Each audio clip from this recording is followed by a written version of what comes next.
अगर मैं आपसे पूछूं कि हमारे देश की सबसे बड़ी समस्या क्या है, सबसे बड़ा मुद्दा क्या है, तो बहुत सारे लोग कहेंगे महंगाई और कहेंगे बेरोजगारी। लेकिन महंगाई और बेरोजगारी से भी बड़ा मुद्दा हमारे देश में, इनसे भी बड़ा राष्ट्रीय मुद्दा है बेईमानी। हर जगह बेईमानी ही बेईमानी है। और आजकल हम परीक्षाओं में होने वाली बेईमानी का मुद्दा आपके लिए उठा रहे हैं, क्योंकि बड़ी बड़ी जो परीक्षाएं हो रही हैं उनमें क्वेश्चन पेपर लीक हो जाता है या फिर उनमें नकल हो रही है। क्या आप जानते हैं कि हमारे देश में 15 से 29 वर्ष के युवाओं की संख्या 38 करोड़ है। ये पूरे अमेरिका की आबादी से भी ज्यादा है। और इन लगभग 38 करोड़ छात्रों के जीवन का सबसे बड़ा मुद्दा है परीक्षाओं में होने वाली बेईमानी, परीक्षाओं में होने वाली नकल और क्वेश्चन पेपर का लीक हो जाना। आज एक बार फिर से हम इस मुद्दे को उठाएंगे कि हमारे देश में जब तक परीक्षाएं ईमानदारी से नहीं होंगी, जब तक परीक्षाओं में बेईमानी होती रहेगी, हमारे देश के ईमानदार छात्रों के साथ ऐसे ही नाइंसाफी चलती रहेगी। इसलिए आज इस पर हम बात करेंगे और आपके लिए यह मुहिम हम लगातार आज तक पर जारी रखेंगे।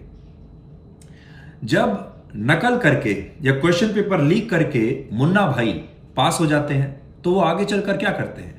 वो आगे चलकर और बेईमानी करते हैं और फिर वो बाकी चीजों में भी बेईमानी करके आपके सामने पेश करते हैं। जैसे आज गाजियाबाद के पास बड़ी संख्या में डायबिटीज और ब्लड प्रेशर की नकली दवाइयां पकड़ी गई हैं और ये सारी ब्रांडेड दवाइयां थी जो नकली बन रही थी।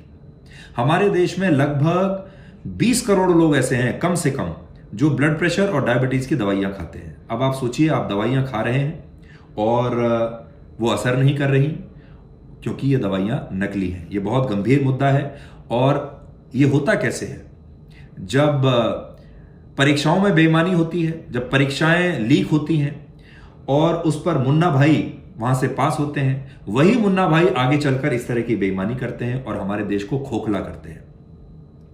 और आखिर में हम आपको संदेश खाली लेकर चलेंगे जहां प्रधानमंत्री मोदी आज गए थे और संदेश खाली की वो महिलाएं जो शाहजहां शेख की शिकार हुई थी, आज उन्होंने अपनी व्यथा, अपनी दर्द भरी कहानी प्रधानमंत्री मोदी को बताया गया हमें कि बहुत सारी महिलाएं रो रही थी, उनकी आंखों में आंसू थे और प्रधानमंत्री मोदी ने एक पिता की तरह इन सब महिलाओं की पूरी कहानी सुनी और इन्हें यह आश्वासन दिया कि इन्हें न्याय जरूर मिलेगा। पूरे देश में पश्चिम बंगाल अकेला एक ऐसा राज्य है जहां पर एक महिला मुख्यमंत्री है।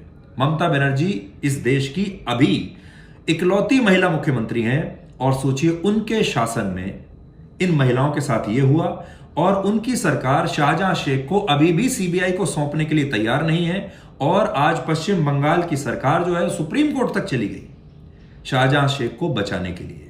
ये कितनी बड़ी विडंबना है, इस पर भी आज हम बात करेंगे। तो मिलते हैं आज रात 9 बजे ब्लैक एंड व्हाइट में आज तक पर।